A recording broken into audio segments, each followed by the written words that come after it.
Hello, dear students. Today, our topic is teaching grammar in syllabus design. As far as the significance of teaching grammar is concerned, it's a part and parcel of any material.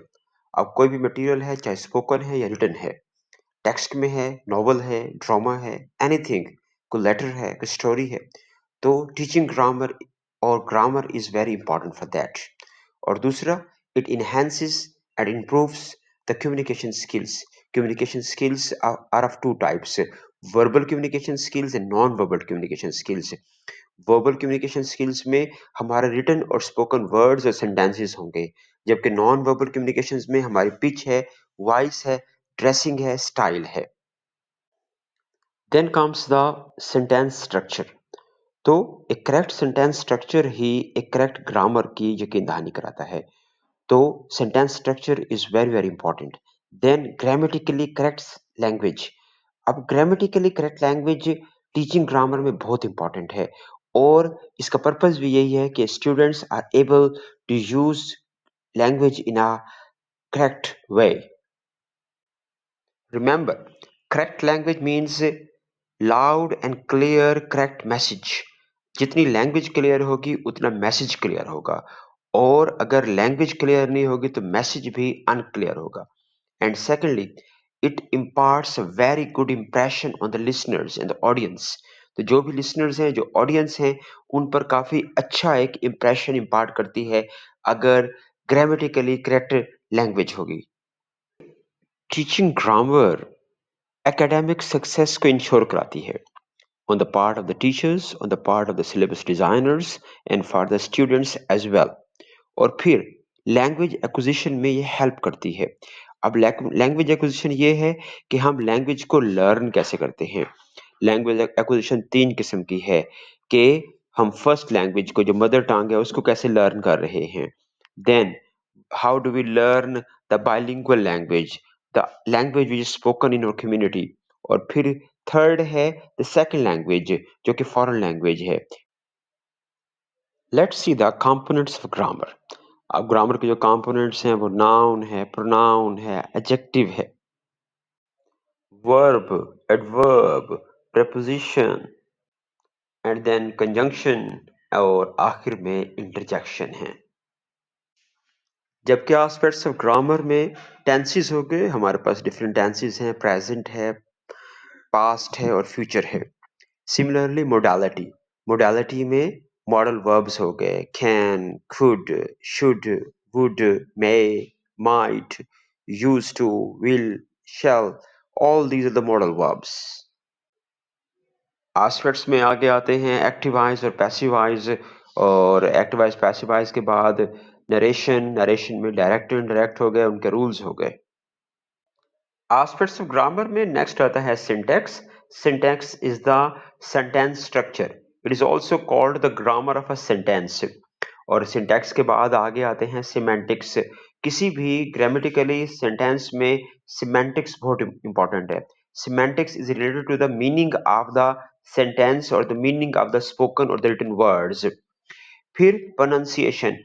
Grammar में pronunciation इसलिए important है because कुछ words इस तरह के हैं जो कि होमोफोन हैं.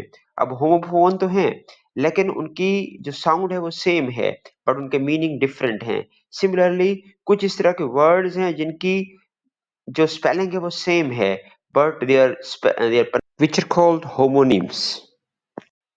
Here comes the considerations before selecting grammar for syllabus design. तो syllabus design में ग्रामर को सिलेक्ट करने से पहले हमने क्या सोचो विचार करनी है. तो फर्स्ट इसमें आता है नीड एनालिसिस. नीड एनालिसिस ये है कि हमने ये देखना है कि हमने कौन कौन से ग्रामर आइटम्स को उसमें शामिल करना है या अपने सिलेबस में शामिल करना है. Then comes level of the students. Level of the students is very very important, क्योंकि जो स्टूडेंट्स हैं वो तीन लेवल्स के हो सकते हैं. Basic level as primary level, फिर मीडियम लेवल जो है वो मिडिल लेवल या elementary level. Then comes the advance level जो है वो हायर सेकेंडरी लेवल और द यूनिवर्सिटी लेवल. तो ये डिफरेंट किस्म के लेवल्स हैं, इन्हें हमें एक कंसिडर करना होता है या सोचना होता है. टीचिंग ग्रामर में हमें सिलेबस डिज़ाइन करते हुए स्टूडेंट्स पर जो रिस्पॉन्सिबिलिटी रिलीज़ करनी है या उन पर लागू करनी है, वो ग्रेजुअली करनी है, आहिस्ता-आहिस्ता करनी है या बतदरीज करनी है। अब एग्ज़ाम्पल है कि हम ये जानते हैं कि जो स्टूडेंट्स की जो लेवल है वो 3 हैं, बेसिक, मिडल एंड एडवांस्ड। अब अगर बेसिक लेवल होगा तो हम जो रिस्पॉन्सिबिलिटी उन पर रिलीज़ करेंगे या इम्पोज़ करेंगे, वो भी एक बेसिक होगी। अब बेसिक लेवल में एग्ज़ाम्पल ये है कि हम बेसिक लेवल के स्टूडेंट्स को क्लोज़ टाइप क्वेश्चन दे सकते हैं। अब क्लोज़ टाइप क्वेश्चंस वो हैं जिनके आंसर्स येस, नो इसमें आते हैं। अब क्लोज़ टाइप के क्वेश्चंस वो हैं जैसा कि जो कि इस से स्टार्ट होते हैं। मिसाल के तौर पर is your father a doctor? Were you present in the meeting? इस तरह के सेंटेंसेस जिसके आंसर्स जो हैं वो येस हैं या नो हैं। और एडवांस अगर लेवल है तो हम लोग ओपन टाइप क्वेश्चंस को शामिल कर सकते हैं। अब ओपन टाइप क्वेश्चंस वो हैं जैसे कि व्हाई हो गया, वेयर हो गया, व्हेन हो गया, इस तरह के क्वेश्चन या हाउ हो गया। तो ये ओपन टाइप क्वेश्चंस हैं और जो दूसरे जो हैं वो बेसिक टाइप क्वेश्चंस हैं। नेक्स्ट है कि टीचिंग ग्रामर के सिलेबस डिज़ाइन में हम कौन-कौन सी असेसमेंट की टेक्निक्स को शामिल कर सकते हैं। अब उसमें डिफरेंट किस्म के असेसमेंट की टेक्निक्स हैं जैसा कि डायग्नोस्टिक असेसमेंट है, समेटिव असेसमेंट है या फॉर्मेटिव असेसमेंट की टाइप है।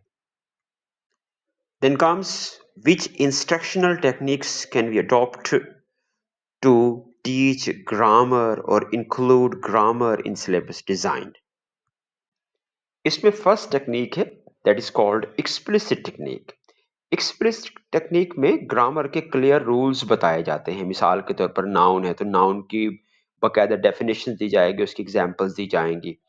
प्रोनाउन है तो उसकी भी बकायदा डेफिनेशन एग्जांपल्स दी जाएंगी और हर एक रूल की डायरेक्ट एक्सप्लेनेशन होगी और उस उन्हीं एक्सप्लेनेशन की बेसिस पे एक्सरसाइज भी होगी और उससे रिलेटेड इंफॉर्मेशन भी होगी।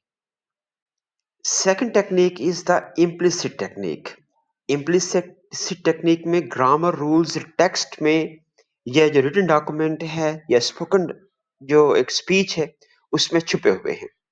इसमें जो लर्निंग है वो कॉन्टेक्सचुअल है। कॉन्टेक्सचुअल लर्निंग मीन्स कि जो कुछ भी एक लर्निंग के लिए आइटम्स दिए गए हैं, टेक्स्ट दी गई है, प्रोज दी गई है, ये ड्रामा दिया गया है, नॉवल दिया गया है, लेटर दिया गया है, स्टोरी दी गई है, तो उसी के अंदर ग्रामर के रूल्स भी छुपे हुए हैं।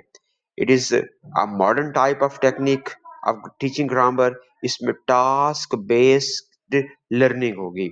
Task based learning ये है कि that after reading that paragraph, after reading the passage, after reading the article, you will be asked to find the nouns, you will be asked to find the pronouns, you will be asked to solve a puzzle, you will be asked to solve any MCQ or anything which is given after that.